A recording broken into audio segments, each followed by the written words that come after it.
धीरे धीरे करके उसकी क्या होती है फ्रिक्शन फोर्स। मान लीजिए मेरे पास एक छोटी सी कार्ट है, ठीक। अब मैंने कार्ट पे 2 न्यूटन का फोर्स लगाया और कार्ट को मैंने लुढ़का दिया।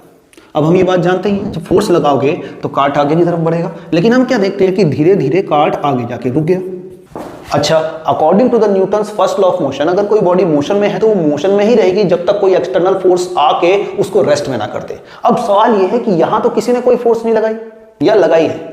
हाँ बिल्कुल लगाई है। यहां फोर्स लगी है इन दोनों सरफेसेस के बीच में, और इसी फोर्स ऑफ कांटेक्ट को बोलते हैं बच्चा फ्रिक्शन फोर्स। क्या बोलते हैं इसे? फ्रिक्शन फोर्स, जो किसी भी बॉडी में 2 सरफेसेस के कांटेक्ट पे आने पे लगती है।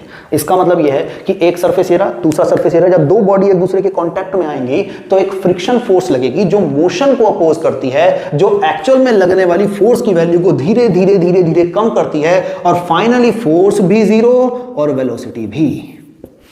पॉइंट समझ में आ रहा है मैं क्या बोल रहा हूं? अगर मैंने इस पे कार्ट पे पुश लगाया है, 2 न्यूटन का फोर्स लगाया है, तो जैसे ही मैं इसे धक्का दूंगा वैसे ही इस पे फ्रिक्शन फोर्स काम करना स्टार्ट कर देगी इन द अपोजिट डायरेक्शन, और धीरे धीरे करके उसकी वैल्यू को रिड्यूस कर देगी, और finally it comes to 0 newton, जिसकी वजह से इसकी वेलोसिटी भी कितनी हो जाएगी बच्चा? 0। यही गेम फुटबॉल के साथ होता है। लात मारो फुटबॉल पे, धीरे धीरे करके रुक जाती है। अब फुटबॉल ग्राउंड के कांटेक्ट में है ना, तो कांटेक्ट पे आने की वजह से जो कांटेक्ट फोर्स अपोजिट डायरेक्शन में लगी, मोशन के जो अपोजिट डायरेक्शन में लगी, उसी कांटेक्ट फोर्स को हम क्या बोलते हैं बच्चा? फ्रिक्शन फोर्स, जो फुटबॉल पे लगने वाली नेट फोर्स से आने वाले मोशन की वैल्यू को धीरे धीरे कम करता चला जाता है, और फाइनली वेलोसिटी 0, ऑब्जेक्ट रेस्ट में। आई थिंक क्लियर है, समझ में आ रहा है फ्रिक्शन किस तरीके से काम करता है।